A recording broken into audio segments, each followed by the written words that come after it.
Bhagavad Gita एकादशोऽध्याय 41, 42 and 43.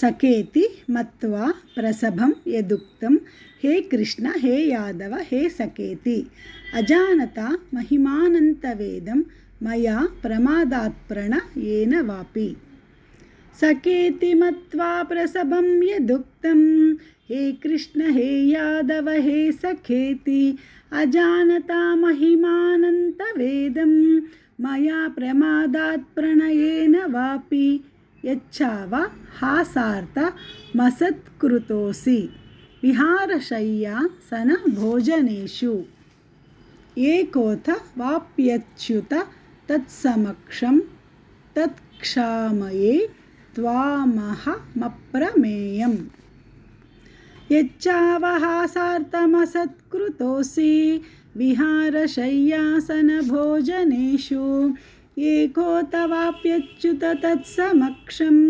तत्क्षामये त्वामहमप्रमेयम् पितासि लोकस्य चराचरस्य त्वमस्य पूज्यश्च गुरुर्गरीयान् न त्वत्समोऽस्त्यभ्यधिकः कुतोऽन्यो लोकत्रयेऽप्यप्रतिम प्रभाव ಲೋಕತ್ರಯೇಪ್ಯಪ್ರತಿಮ ಪ್ರಭಾವ. ಈ ಶ್ಲೋಕನ 2 ಸಾರಿ 3 ಸತಿ ಪ್ರಾಕ್ಟೀಸ್ ಮಾಡಿ ಆಮೇಲೆ ರೆಕಾರ್ಡ್ ಮಾಡಿ. ಪಿತಾಸಿ ಲೋಕಸ್ಯ ಚರಾಚರಸ್ಯ ತ್ವಮಸ್ಯ ಪೂಜ್ಯಶ್ಚ ಗುರುರ್ಗರೀಯಾನ್ ನ ತ್ವತ್ಸಮಸ್ತ್ಯಭ್ಯಧಿಕಃ ಕುತೋऽನ್ಯೋ ಲೋಕತ್ರಯೇಪ್ಯಪ್ರತಿಮ ಪ್ರಭಾವ. सखेति मत्वा प्रसभं यदुक्तं हे कृष्ण हे यादव हे सखेति अजानता महिमानन्तवेदं मया प्रमादात् प्रणयेन वापि यच्चावहासार्थमसत्कृतोऽसि विहारशय्यासनभोजनेषु एकोऽथवाप्यच्युत तत्समक्षं तत्क्षामये त्वामहमप्रमेयम् पितासि लोकस्य चराचरस्य त्वमस्य पूज्यश्च गुरुर्गरीयान् न त्वत्समोऽस्त्यभ्यधिकः कुतोऽन्यो लोकत्रयेऽप्यप्रतिमप्रभाव. भगवद्गीता एकादशोऽध्याय 44, 45 and 46. तस्मात् प्रणम्य प्रणिधाय कायं प्रसादये त्वामहमीश मीढ्यं पितेव पुत्रस्य सखेव सख्युः प्रियः प्रियायार्हसि देव सोढुम्. तस्मात् प्रणम्य प्रणिधाय कायं प्रसादये त्वामहमीश मीढ्यं पितेव पुत्रस्य सखेव सख्युः प्रियः प्रियायार्हसि देव सोढुम्.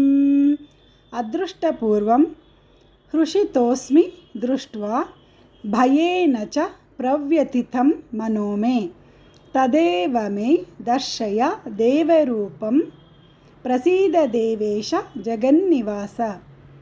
अदृष्टपूर्वं हृषितोऽस्मि दृष्ट्वा भयेन च प्रव्यथितं मनो मे तदेव मे दर्शय देवरूपं प्रसीद देवेश जगन्निवास.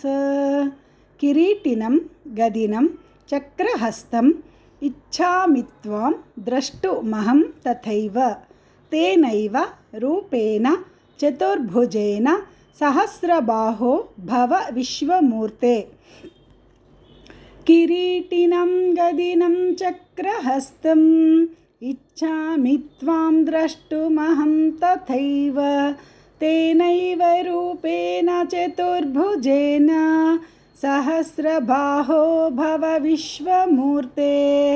तस्मात् प्रणम्य प्रणिधाय कायं प्रसादये त्वामहमीश मीढ्यं पितेव पुत्रस्य सखेव सख्युः प्रियः प्रियायार्हसि देव सोढुम् अदृष्टपूर्वं हृषितोऽस्मि दृष्ट्वा भयेन च प्रव्यथितं मनो मे तदेव मे दर्शय देवरूपं प्रसीद देवेश जगन्निवास किरीटिनं गदिनं चक्रहस्तम् इच्छामि